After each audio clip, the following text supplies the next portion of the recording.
നമ്മളിപ്പോൾ 14-ാമത്തെ ശ്ലോകത്തിലേക്ക് കടക്കുകയാണ്. വിവാഹബന്ധം തിരഞ്ഞെടുക്കുമ്പോൾ ശ്രദ്ധിക്കേണ്ട മാനദണ്ഡങ്ങളെക്കുറിച്ചാണ് ചാണക്യൻ ഇതിൽ പറയുന്നത്. ബാഹ്യമായ സൗന്ദര്യത്തേക്കാൾ കുലമഹിമയ്ക്കും സ്വഭാവഗുണത്തിനുമാണ് അദ്ദേഹം മുൻഗണന നൽകുന്നത്. 1-ാം അധ്യായം ശ്ലോകം 14. സംസ്കൃത ശ്ലോകം. വരയേത് കുലജാം പ്രാജ്ഞോ വിരൂപാമഭി കന്യകാം രൂപശീലം കുലീനാം തു ന നീചാം വരയേത് ബുധഃ. പദാനുപദ അർത്ഥം.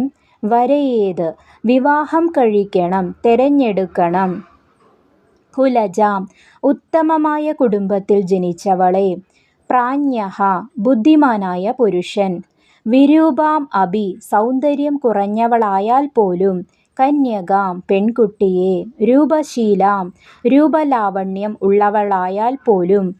കുലീനാം തു ഉത്തമ കുലത്തിലല്ലാത്തവളെ, കുലീനയല്ലാത്തവളെ. ന നീചാം നീചമായ സ്വഭാവമുള്ളവളെ. വരയേത് ബുധഃ ബുദ്ധിമാൻ വിവാഹം കഴിക്കരുത്. ഗഹനമായ അർത്ഥതലങ്ങൾ. 1. ഭൗതിക അർത്ഥം. ഒരു ബുദ്ധിമാൻ വിവാഹത്തിനായി പെൺകുട്ടിയെ തിരഞ്ഞെടുക്കുമ്പോൾ അവളുടെ ബാഹ്യ സൗന്ദര്യത്തിന് അമിത പ്രാധാന്യം നൽകരുത്. രൂപഭംഗി കുറവായാലും നല്ല സംസ്കാരമുള്ള കുടുംബത്തിൽ നിന്നുള്ള പെൺകുട്ടിയെ സ്വീകരിക്കുന്നതാണ് ഉചിതം. നേരെ മറിച്ച് അതീവ സുന്ദരിയാണെങ്കിലും സംസ്കാരശൂന്യമായ പശ്ചാത്തലത്തിൽ നിന്നുള്ളവളാണെങ്കിൽ അവളെ ഒഴിവാക്കണം. കാരണം കുടുംബജീവിതത്തിൻ്റെ അടിത്തറ സൗന്ദര്യമല്ല, മറിച്ച് പാരമ്പര്യമായി ലഭിക്കുന്ന മൂല്യങ്ങളും സ്വഭാവശുദ്ധിയുമാണ്. 2. ആത്മീയ അർത്ഥം.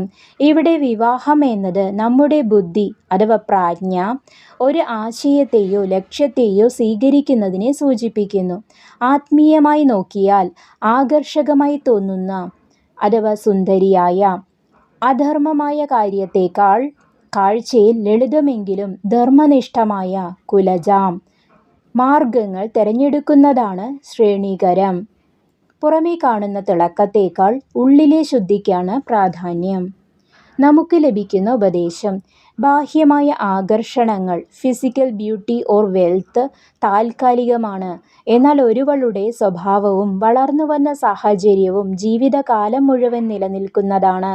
ഒരു നല്ല കുടുംബം കെട്ടിപ്പടുക്കാൻ സംസ്കാരമുള്ള പങ്കാളി അത്യാവശ്യമാണ്. ഗുണപാഠകഥ. രാജകുമാരൻ്റെ തിരഞ്ഞെടുപ്പ്. ഒരിക്കലൊരു രാജകുമാരൻ വിവാഹത്തിനായി പെൺകുട്ടിയെ തേടി ഇറങ്ങി. അവന് മുന്നിൽ 2 നിർദ്ദേശങ്ങൾ വന്നു. ഒന്നാമത്തെ പെൺകുട്ടി അതീവ സുന്ദരിയായിരുന്നു, പക്ഷെ അവൾ അഹങ്കാരിയും മറ്റുള്ളവരെ അധിക്ഷേപിക്കുന്നവളുമായിരുന്നു. രണ്ടാമത്തെ പെൺകുട്ടി കാണാൻ അത്ര സുന്ദരിയല്ലായിരുന്നു, എന്നാൽ വിനയവും ദയയും നിറഞ്ഞവളായിരുന്നു.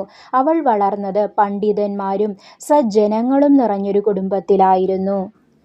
രാജകുമാരൻ രണ്ടാമത്തെ പെൺകുട്ടിയെ തിരഞ്ഞെടുത്തു. മന്ത്രിമാർ ചോദിച്ചപ്പോൾ അദ്ദേഹം പറഞ്ഞു, സൗന്ദര്യം വാടിക്കൊഴിഞ്ഞു പോകും, എന്നാൽ അവളുടെ നല്ല സ്വഭാവവും സംസ്കാരവും നമ്മുടെ വംശത്തെ തന്നെ ഉന്നതിയിലെത്തിക്കും. ചാണക്യൻ്റെ ഈ തത്വം രാജകുമാരൻ്റെ ജീവിതത്തിൽ വലിയ സമാധാനം നൽകി. 15-ാം ശ്ലോകം. എവിടെ നിന്നൊക്കെയാണ് അറിവും ഗുണങ്ങളും സ്വീകരിക്കേണ്ടത് എന്നതിനെക്കുറിച്ചാണ്. വിഷം നിറഞ്ഞ പാത്രത്തിൽ നിന്ന് പോലും അമൃതെടുക്കാമെന്ന് ചാണക്യൻ അവിടെ പറയുന്നു.